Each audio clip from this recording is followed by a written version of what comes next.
What's up, Capstone family? This is Ed Drummond coming at you the week of February the 18th, 2022. Thanks for watching. Whether this is your first Capstone weekly update or your 85th, I appreciate you watching and taking the time to spend the minute here watching this thing.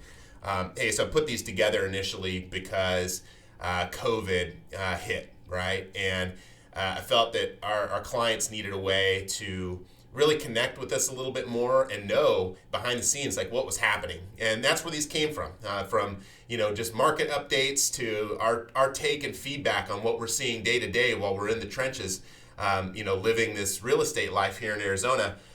So I hope this information finds you well and something useful to you. Appreciate again that you watching. So I wanted to bring up real quick the market stats, the numbers for this last month and leading into 2022. A lot of similarities to 2021. The biggest difference, obviously, is interest rates, which I'm not going to speak to. However, with interest rates increasing, it definitely creates a buzz. I remember the last time this happened, 10 years ago, we had this, spike all at once in the interest rates, and everybody rushed out to buy all at once. And seems like it's the same thing now. I just don't know if that's the leading indicator for why people are out rushing to buy houses. It's numbers for you. So right now, our active home count since last October. So our active listings on the MLS rose to 7,300 as of October of 2021. And since then, it's reduced. Right now, we're at 4,100 houses active on the MLS, which is just insane. If you're a buyer out there looking right now, I feel for you because it is definitely a tough place to be looking for a property to buy. I'm not even gonna lie, that's no sugarcoating needed there. If you're looking for a house, this is tough at just about every price point, which is amazing. Contract ratios, something that helps and just lets us know how are things moving, how quickly is this stuff happening. Right now, our contract ratios, as of February, so last February to this February, our contract ratios are very, very, very similar. There's a huge jump in this last month of people putting houses under market. It was almost like after the first of the year, boom, the floodgates opened, and there's this monster jump in contract ratios. Right now, we're at like 10,700 houses that are under contract as of the 1st of February, and 4,387 that were active on the market at that time. Again, even since the 1st, we're down to 4,100 active. It's amazing. Closing over list. And I love this stat because it helps me in understanding what are people out there spending their money on and how hard is it to get things under contract. We had an additional spike of 5% more houses closing over asking than the previous month. Right now, 47.2% of houses closing on the MLS, of all properties closing on the MLS, 47.2% of them are closing over asking price. Each one, we have graphs that we throw out and let people see. Thank you, Cromford Reports, Tina Tambor. We appreciate you. But these are amazing reports that help us in seeing this stuff and just making sense of the data, which helps a lot. So how are people buying houses right now? How are people putting these things under contract? I think more than anything, there's three keys that we all need to be paying attention to that I see working for those that have it dialed in.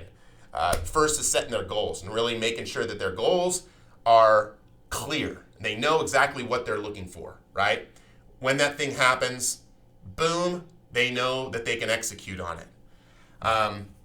They need to know their numbers really, really, really well. If a deal passes across your desk and the numbers don't work, or you've got something under contract and the seller asks you to push it just a little bit higher, when can you pull the parachute ripcord and jump out and bail out of the deal, knowing that the numbers just didn't quite make sense. I know for those of you that have seen these videos, I share a lot about my first real estate investment property and what a dog it was and how inexperienced I was and all those things, but that was one of the pieces that I didn't really look at. Again, is those numbers, making sure that those numbers align. And then third is being ready to pounce. I think more than anything in this market, there's a lot of liquid out there, a lot of people with cash in their pockets, a lot of people who are, ready to make things happen. And then there's a lot that aren't. When somebody's out looking for a house, a home to purchase, or an investment property, maybe your first, maybe your 20th, whatever it is, if you're financing it, having your ace in the hole and really making sure that you've had conversations within the last few days with your lender are important because things are changing so fast, right? People that were looking to buy at the end of last year, interest rates have changed a lot.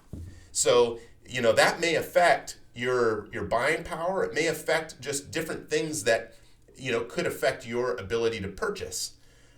So I love just being ready to pounce, being ready to attack a deal when that deal comes across your plate, having enough liquid or having all the ducks in a row so that when that, deal comes out, you're like, oh, that's the one. Does it align with my goals? Do the numbers make sense? And can I do this right now, right? If you're not in that third phase of being able to do it right now, opportunity missed, right? We see that a lot. But at the same time, it's one of those where we've got to align when the opportunity comes, like being there and being ready to strike. So again, this market is just amazingly nuts, and I use amazing in a very, very cautiously almost because it's an interesting place to be. They're saying, reports last year said that there's going to be 700,000 new jobs here within the next 10 years. And it's like this market is not going away. The last time we had any sort of correction in the market, rents really didn't get affected very much. And with the market the way that it is now, rents are just skyrocketing. I think more than anything, that's where being on the front lines with the management side of things, we're seeing this just trajectory that's crazy when it comes to rents. It is what it is, right? We need more inventory, we need more houses, we need more homes, but I think knowing that there's so many more jobs and more people that are going to be moving here, I think we're going to be in this for a little while. Thanks for watching. I appreciate it. Again, I hope that you found this content valuable. If there's somebody that you'd like to see on this thing, I know there's a couple people that I'm going to be bringing in soon here in the next few weeks to really share their perspective on this market from their industry because I think it'll help. It aligns with, what we're trying to bring by way of, metrics and numbers and really just sharing the data behind what we're seeing right now because I think that's where it's at. We got to be trending. I can't come to you and just tell you how I feel about the market because what's that going to do, right? It ain't going to do anything because, well, thanks. Appreciate you watching.